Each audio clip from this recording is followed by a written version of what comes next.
nganong mang yung ni-enter ka into public service?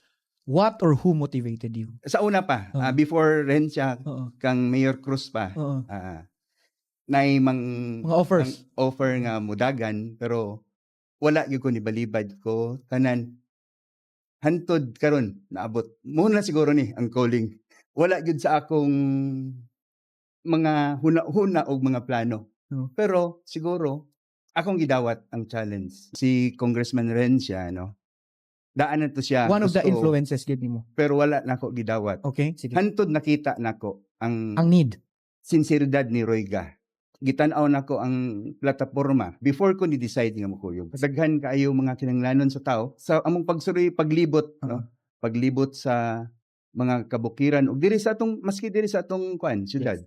Daghan ka makita nga daghan kayo kinahanglan tabangunon Yes. nga mga tao.